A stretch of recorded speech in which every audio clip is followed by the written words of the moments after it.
IVM.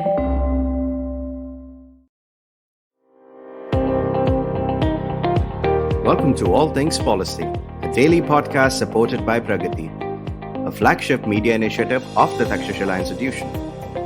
We're a bunch of policy nerds based in Bengaluru, and we like to bring a fresh perspective to Indian affairs and an Indian perspective to global affairs. So grab a cup of coffee, sit back, and join us for today's chat. Hello and welcome back to All Things Policy. Today I'm your host Aarushi, and with me I have Pranay Kotasthane from the Takshashila Institution, where he is a faculty member.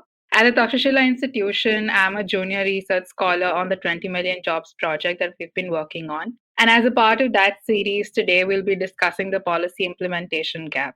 Now, that is something that has been constant since India's inception, and it has been this zeal that we need to evolve and do better. And over the last 70 plus years, in the space of public policy especially, this has occurred through policy announcements where there are legislative enactments where old policies are repealed, new ones are instated, and sometimes these create new institutions while shutting down old ones. If one were to look closely at a policy, almost any policy could be thought of as whether is one trying to solve a problem or is one trying to grab a political opportunity sometimes. And that's what I would like to talk about today, that is this a binary that exists with policies that get implemented? And what really is the thought process that goes on when a new policy is being developed? What do you think, Pranay? Yeah, hi Aarushi. Great to be here. So this is one of my favorite topics, talking about implementation, deficit, public policies and frameworks in general. So I have never worked in the government, so I can't give you great insights about what happens in the government. But what I can talk about is a few models which try to tackle this question, right? Because this is not just a thing with Indian governments, right? The question about policy implementation, deficit, all that exists across the world. So, and we don't have great empirical data on this in India as well. It will always be difficult, right, to get things, see from the outside what are the discussions and decision-making processes inside the government. So it's difficult to get empirical data for this. So I'll rather stick to models and what we know from there, right? So let me begin with the question that you said, solving problem versus grabbing an opportunity. I don't think there's that binary exists as such, So what I would like to say is, solving a problem is always at the back of the mind for any policy to come up. But whether that policy actually gets put in place, when does it get put in place, that could often be determined by an opportunity which presents itself, right? So the classic model for this is Kingdon book called Agendas, Alternatives and Public Policies, is a classic text in this field. And he talks about the fact that any policy change happens when three kinds of streams meet: a problem stream, a solution stream, and a political stream. So his metaphor is, at that point of time, the policy window opens and when all these three streams meet, right? So problem stream essentially means the problem is well defined, can be accurately pinpointed to, and the fact that everyone agrees in the first place that it is a problem that needs to be solved. We take that for granted, right? There are many problems which we can't even articulate them well, right? Just think of climate change 20 years back. That was not a problem which was well defined. Right? Then second stream which needs to be met is the solution stream. So it's not enough to know that a problem exists. You also need to have solutions for those problems, right? Unless you don't have solutions, lots of things happen in this world, but you might not exactly have a well presented solution. So that's the second stream, right? So when these two streams meet, some sort of impetus comes from the government that a policy needs to be developed, right? There will be a policy community which will press upon the government that, you need to do something. Now, in contrast, look at wicked problems. There's a class of problems in public policy which we call wicked problems. By wicked problems, we mean that none of these things are clear. Problem stream, solution stream, we don't even know. So it might exist when generally, there are too many complexity of sub-elements. There's again a classic paper on this, which talks about when the complexity of sub-elements are too high, or when the uncertainty related to the risks of the solutions are too high, or when there is too much divergence or fragmentation of viewpoints. You don't even know which kind of solution has what kind of consequences. When there is a class of problems like that, it's called a wicked problem. So wicked problems are tough to solve because none of these things are clear. In contrast, when problem streams and solution streams have aligned, you at least know that government policy can be developed. Now, the third stream is important, and that's where your grabbing an opportunity point comes in. So, for the policy to come into effect, the political stream needs to align, right? Especially in a democracy, the political stream could mean that all interest groups are aligned, or the people who are going to lose out because of a policy, you have taken them on board. You have told them that these are the costs, and these are the ways in which we'll mitigate the costs that you will be facing. So all that political work needs to happen. Now, urgency is often one factor which can align political streams, right? So that's why there's this oft quoted thing that in a crisis there's an opportunity, or India does reforms in a crisis, right? So that's a caricature, but urgency can often be one element that aligns political streams. Not always. There are actually many good policies which have happened in India without crises as well. So I would say, this is how I would analyze this question. So I think just building on that now, you mentioned Kingdon's idea that if you had the policy solution and political streams meet, then you would have a policy. But I think something that we've also noticed with policies in India has been that you could have a very good policy in theory, but it doesn't necessarily translate the way we would want it to. As your newsletter calls it, they have unintended consequences, or maybe no consequences at all to begin with sometimes. And now these consequences could be good or bad. And a lot of that comes down to the implementation of the policy itself. Hudson and his co-authors said that policies don't fail or succeed on their own merits. It merely comes down to how well it was implemented, which is to say that a good policy design isn't necessarily translating into, good outcomes. And now one could attribute this to multiple things. It could be that whoever made the policy was being overly optimistic about what it could achieve. It could mean that the policymakers didn't account for the context it was going to be applied in. For instance, a lot of policies in India are formulated at the national level, but there are extreme subnational inconsistencies that come with policies. For instance, the public distribution system, where you have states like Tamil Nadu and Chhattisgarh that have almost perfected the model, but you have other states like UP and Bihar that are far behind. And another thing is that they don't account for this local context, and there is no collaboration that is occurring between the different bodies that need to be a part for effective implementation. So what, according to you, would be a way to implement, or at least think, what are the factors that come into play when implementation has to be considered once this policy has been developed, to sort of bridge the gap between what theoretically the policy is supposed to do and what it actually ends up doing? Yeah. So, I mean, there are many ways to answer this question, but I would start by saying actually good policy and bad implementation itself is a myth. And that's what we also teach at our courses, because the idea is just like you said, right? It's not as if you make a policy first and think of implementation later. In fact, an essential component of any policy design would be to think of implementation details. You would think of the context. You would also think of what will be the unintended consequences, how are you altering incentives, etc. Right? So if you haven't done that, you can't even call a policy a good policy. It might just be a good idea, but to call it, if these steps aren't being done, it's not even a good policy. So I would say that. See, the reason why it's important to understand this is that oftentimes this good idea, bad implementation is an excuse for governments to put the blame on someone else, or for people to put the blame on not on a political actor, and instead put it on a bureaucrat, or put it on the people themselves who were supposed to be the recipients of all this, right? So I have seen this play out in many cases. But now look at it deeply. Of course there are implementation deficits sometimes, but oftentimes when we say a policy didn't work, there are no implementation failures, but there are theory of change failures. Now, what does that mean? Let me explain.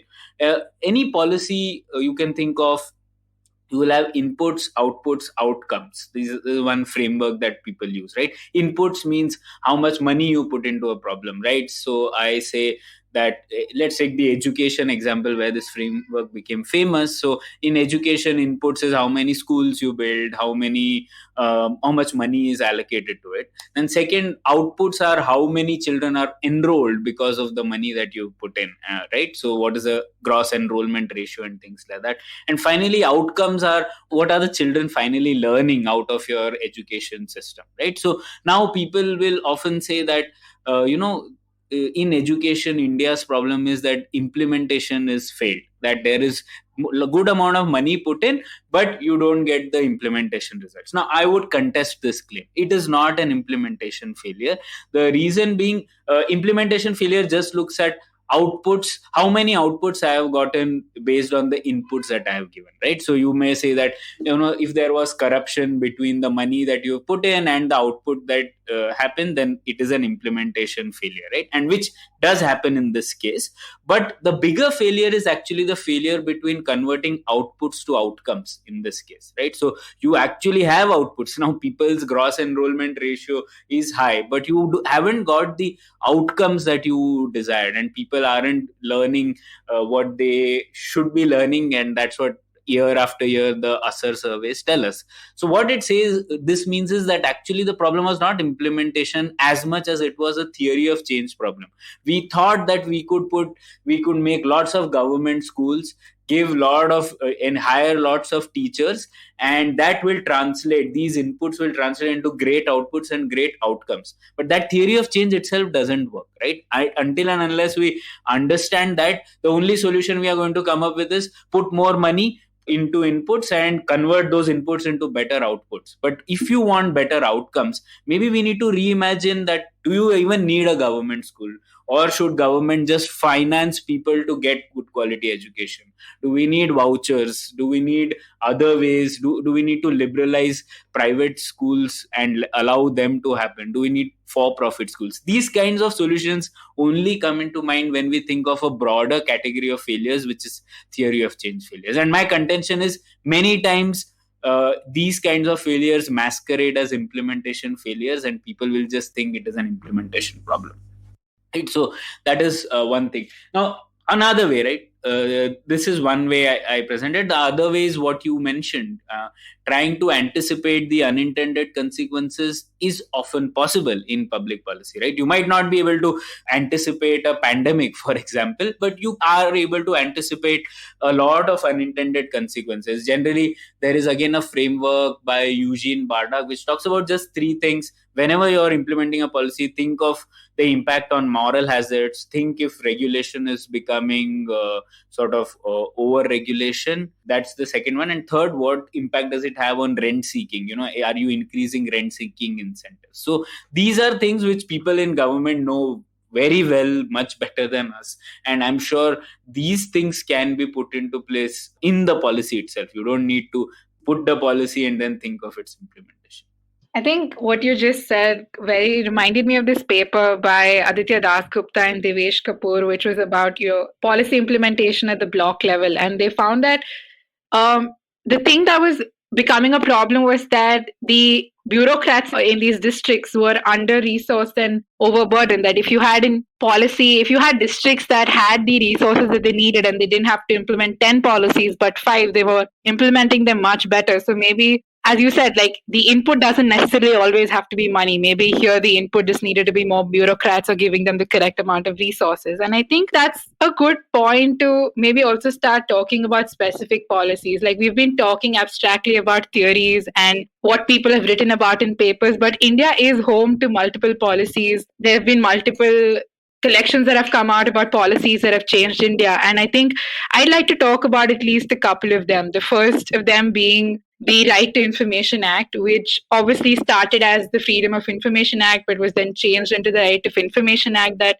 was enacted in 2005. And The law is empowering Indian citizens to seek information from public authority. It's a method of increasing transparency, improving accountability, which are known to improve the outcomes of policies as well, because these create these countermeasures, a system of checks and balances. But it's been noted that ever since its implementation, there are strong loopholes with this policy itself, that what was supposed to be a tool for the public to get information has not happened, that you have immense amount of delays in people filing for information reports, not getting them, public authorities using the discretionary clause in section 28 arbitrarily to not give out certain information, which was the case with a lot of details when it came to the CDSCO. And also that a lot of time there has been intimidation going on. So what exactly do you think maybe went wrong with the Right to Information Act, that was supposed to be a tool for people to hold the state accountable, but it is supposed to have miserably failed on that account, according to a lot of people?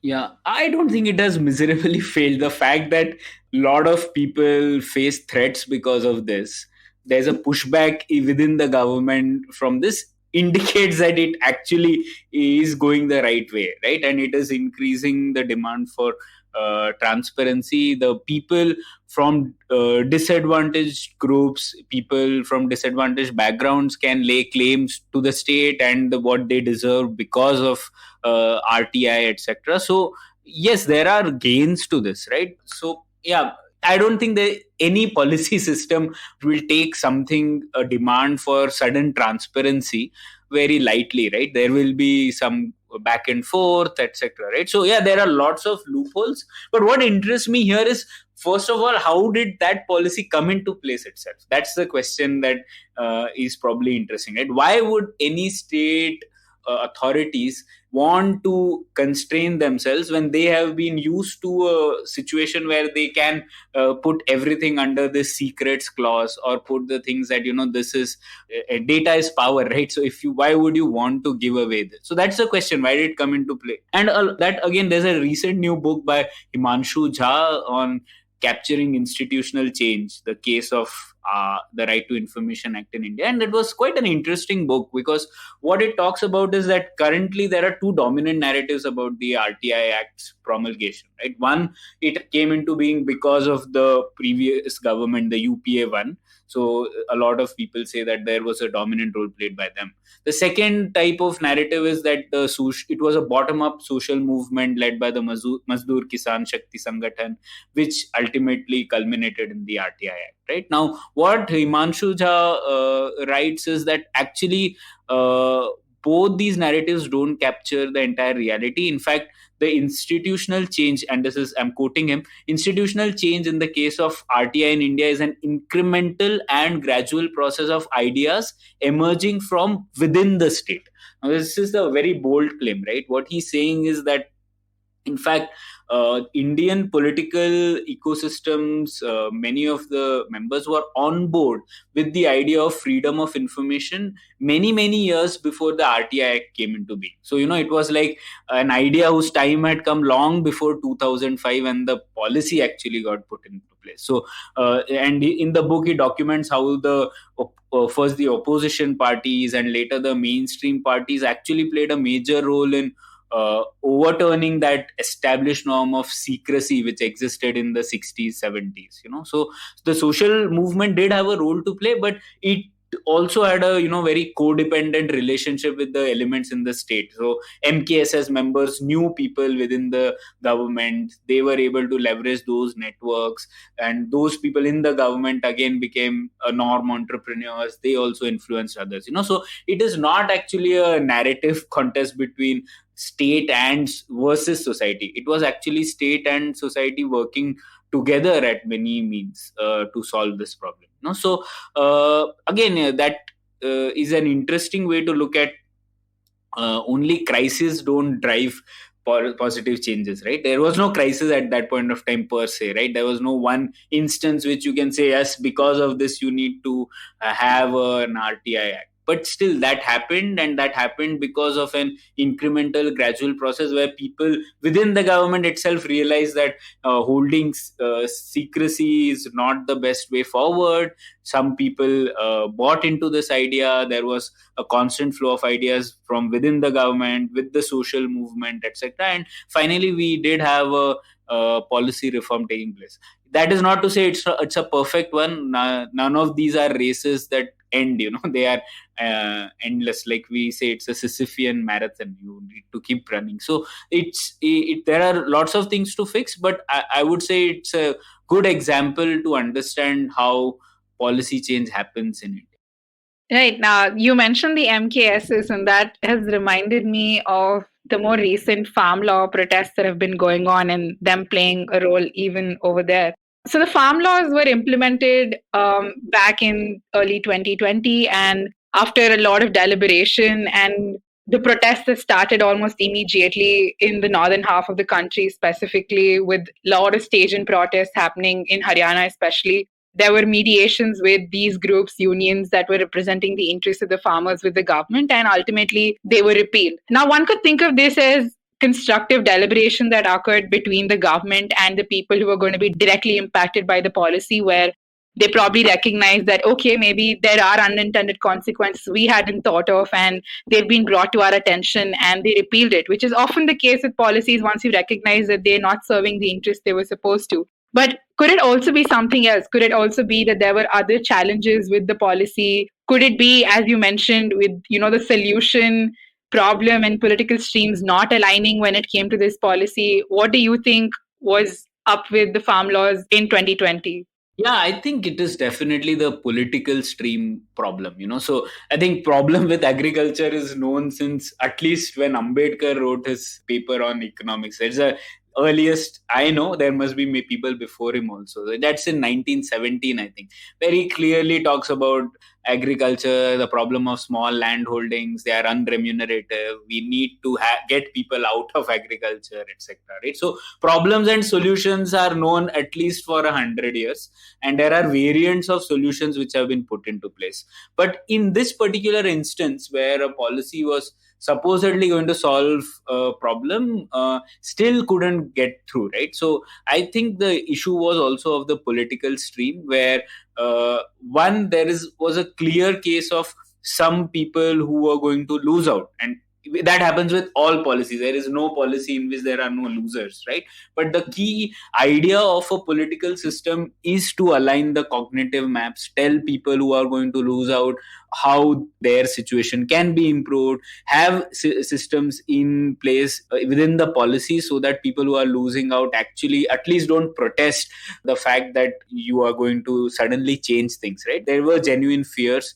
And the government wasn't able to think of that political stream, so that was the challenge. That's why if you see all the ideas about discussion in the parliament not happening, or the fact that there were clauses about the fact that if there is any grievance redressal, it only needs to happen at the district level and not in the courts. All those things were genuine concerns, and they hint to the fact that our political stream was not aligned sufficiently, right? So if those processes would have happened, a lot of the the fears could have been mitigated.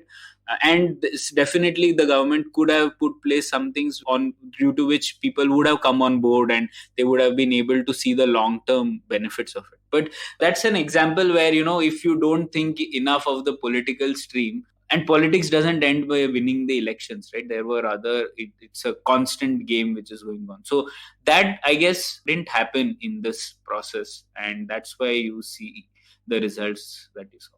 So I think you answered my question that we began the podcast with, which is it always a binary between grabbing a political opportunity or solving a problem? You clearly pointed out that you would need both of these to occur at the same time for one, the policy to come about, and then if we were to think about implementation itself, it is necessary for one to think of implementation while designing the policy itself. They can't be two completely separate processes. So I think to end with, there's something that I read, and I don't think you will necessarily agree with this idea. I don't have any thoughts on it yet either, but in a research paper, somebody ended their article by saying that could one say that policies are economic directions that are made to serve political ambitions and aspirations alone? And while the farm laws tend to point to that direction, you have multiple other policies that don't. So, any last words on that?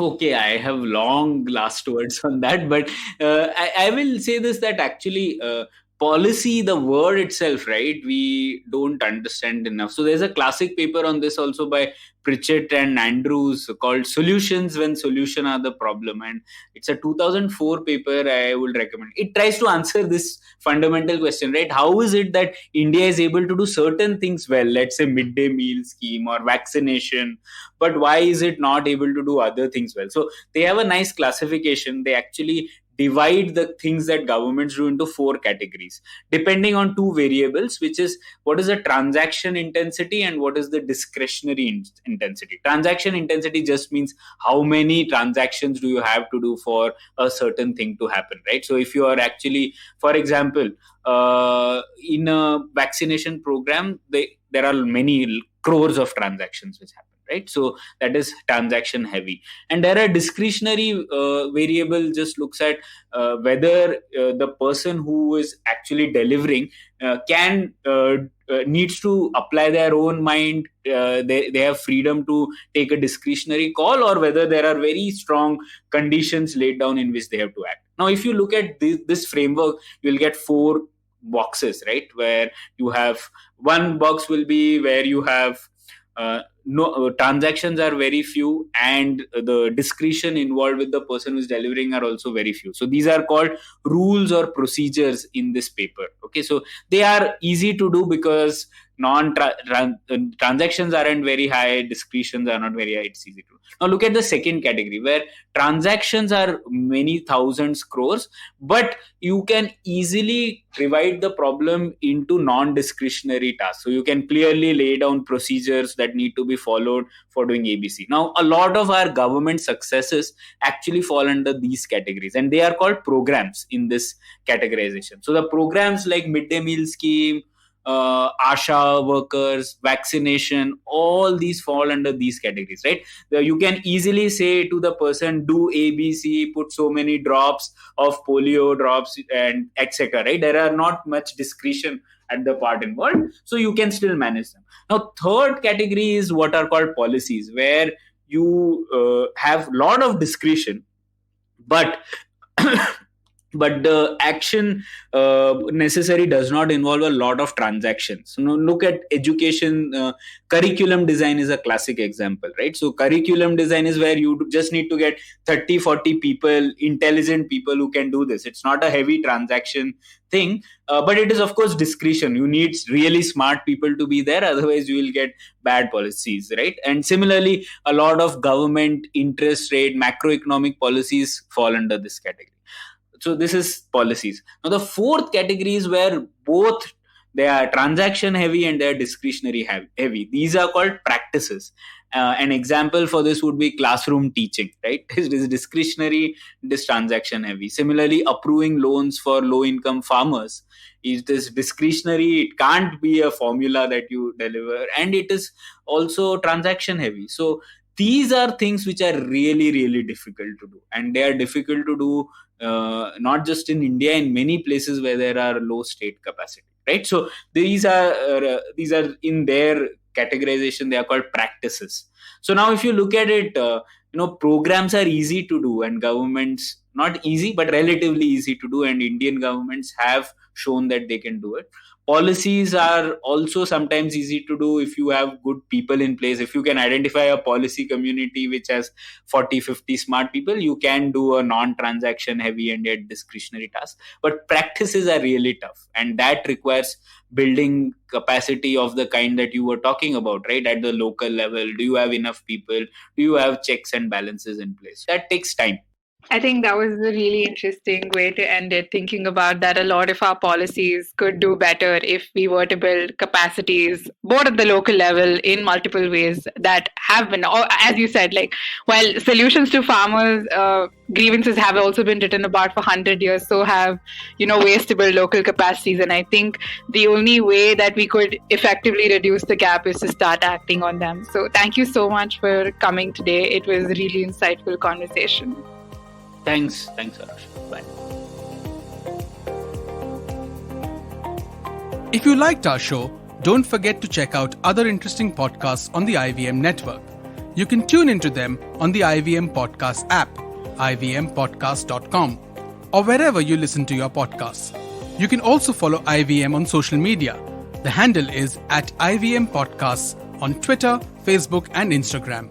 And hey, if you'd like to dive into Takshashila's research on technology, strategy, and economic affairs, check us out at our Twitter handle @TakshashilaINST or our website takshashila.org.in.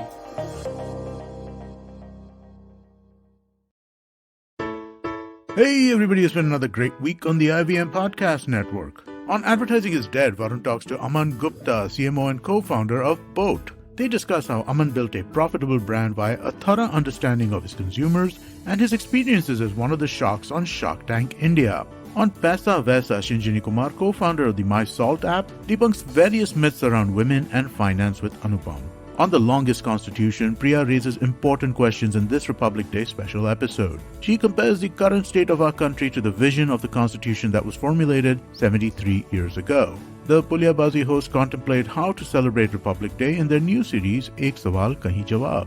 And on the Life Manifesto, Zarina teaches us how to say no and create healthy boundaries. Also, just one quick announcement for everybody. We would like you to check out the new version of our Android app. It's available on the Play Store. It's a really interesting take on how to listen to podcasts. Do give it a look and let us know what you think. We're open to feedback on all of our social media channels. We're IVM Podcasts on Twitter, Facebook, Instagram, and LinkedIn. Also, do remember, if you're enjoying this show or any of our other shows for that matter, please do tell a friend. Word of mouth really does help. And don't forget to rate us on any of the platforms you're listening to us on. And you can also check us out on YouTube. And we have a number of channels there at ivmpodcast.com/YouTube where you can take a look at them. And finally, we'd like to thank our sponsors this week, Bank of Baroda and CoinSwitch Kuber. Thank you so much for making this possible.